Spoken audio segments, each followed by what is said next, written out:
victoire des Nations Unies et c'est la victoire de la France. Ce message du général de Gaulle annonçant officiellement la capitulation de l'Allemagne nazie d'Adolf Hitler.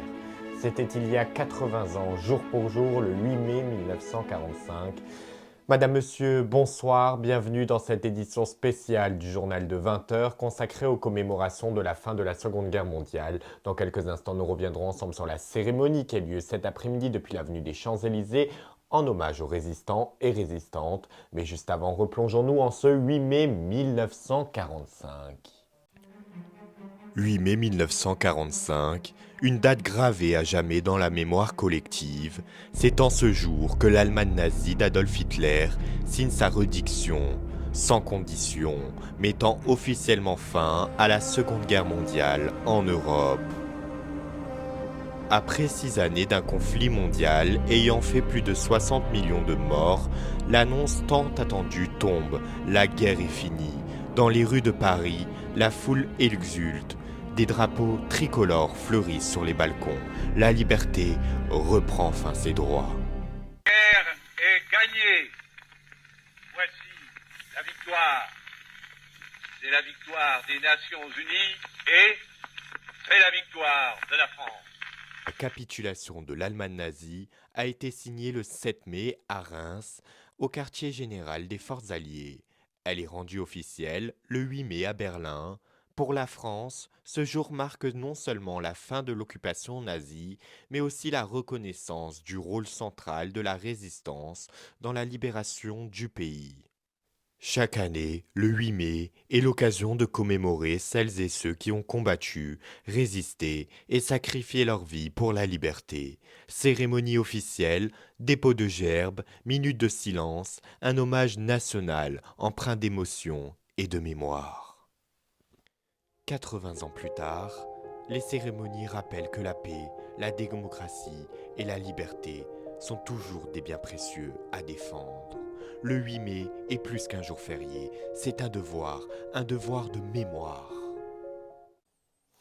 Et 80 ans plus tard, on commémore ce jour de la capitulation de l'Allemagne nazie. Cet après-midi à Paris et sur les Champs-Élysées, une cérémonie a été présidée par le président de la République Emmanuel Macron pour rendre hommage aux résistants et résistantes de la Seconde Guerre mondiale. Retour sur cette cérémonie de souvenirs et d'émotions dans ce reportage. La cérémonie s'est tenue comme le veut la tradition sur les Champs-Élysées, en présence du président de la République Emmanuel Macron et de plusieurs anciens combattants, mais aussi de jeunes élèves venus transmettre la mémoire si importante. Un moment solennel, marqué par le dépôt de la gerbe sous la statue du général de Gaulle, puis une minute de silence a eu lieu.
Rendez-vous par la suite sur l'Arc de Triomphe pour le ravivage de la flamme du soldat inconnu qui est rallumé tous les soirs.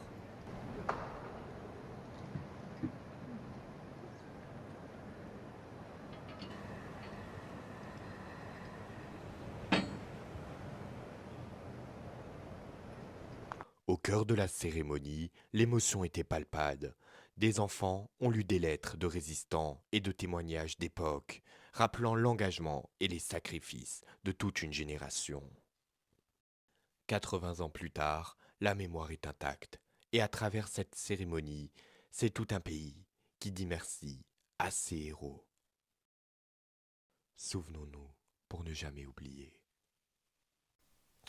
Et juste avant de nous quitter, je vous rappelle la principale information de ce 8 mai, riche en actualité. Habemus Papam, nous avons un nouveau pape. Pour l'occasion, je vous donne rendez-vous tout à l'heure en direct sur I1 pour une édition spéciale consacrée à la nomination de ce nouveau pape. Voilà, c'est la fin de cette édition spéciale consacrée aux commémorations du 8 mai 1945. Je vous remercie infiniment de nous avoir suivis et allez, quittons-nous en images avec les meilleurs moments de la cérémonie qui a eu lieu cet après-midi depuis les Champs-Élysées à Paris. Et je vous dis à tout à l'heure sur I1.